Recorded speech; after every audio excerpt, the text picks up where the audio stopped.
Chicken fry. এখানে আমি একটা ব্রয়লার মুরগি কেটে ধুয়ে পরিষ্কার করে নিয়েছি। এখানে তাতে দিয়েছি আদা বাটা, রসুন বাটা, একটু লবণ আর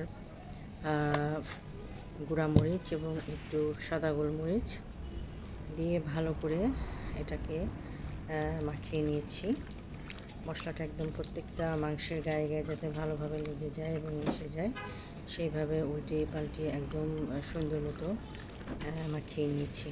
এরপর এটা মেখে এরপর আমি সরিষার তেল দিব। চিকেন ফ্রাইতে সরিষার তেল দিয়ে মেখে ম্যারিনেশন করলে এটা একটা সুন্দর সরিষার তেলের ফ্লেভার আসে খাওয়ার সময়। এখন আমি হাতে মেপে একটু সরিষার তেল মেখে দিলাম, ম্যারিনেশন করলাম। করে এখন এটাকে আমি প্রায় আধা ঘন্টার মতো ম্যারিনেট করে রাখবো। তা এরপর আধা ঘন্টা পর আমি এখানে একটু সয়া সস দিয়েছি, তারপর এমনি নর্মাল সস যেগুলো সেটাও দিয়েছি, প্যাকেট সস। তার সাথে দিয়েছি কালো গোলমরিচের গুঁড়া আর সাথে একটু লেবুর রস দিয়েছি। লেবুর রসটা আসলে এটা একটা গোপন সিক্রেট চিকেন ফ্রাই টেস্টি হওয়ার জন্য, আর একটু দুধও দিতে হবে। যাই হোক, এখন আমি এই মশলাগুলো আগে ভালো করে মেখে নিচ্ছি। এরপর আমি একটা ডিম ফেটে দিলাম। ডিম এই মশলাগুলোর সাথে এখন ভালো করে মুরগির সাথে মাখিয়ে নিব।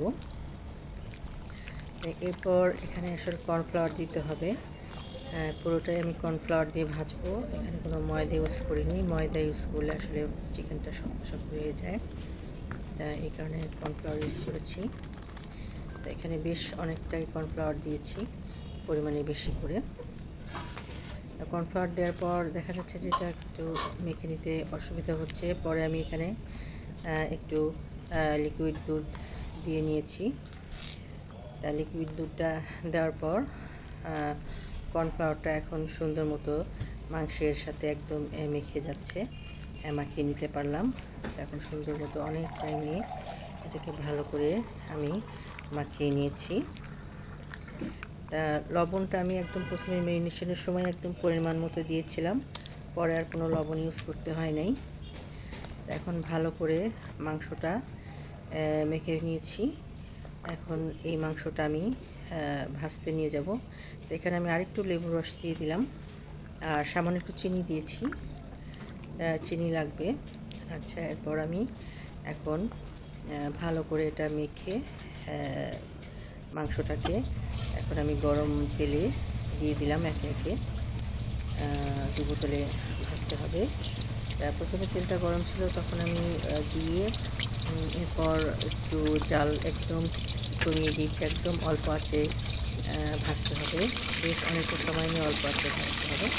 তারপর দিয়ে দিয়েছি, দিয়ে আবারও অল্প আঁচে অনেকটা সময় নিয়ে ভাজতে হবে। ভাজার পর এরপর দুই সাইড একদম ভেজে ব্রাউন কালার হয়ে গেলে এরপর আমি তুলে নিয়েছি তেল থেকে চিকেন ফ্রাইগুলো।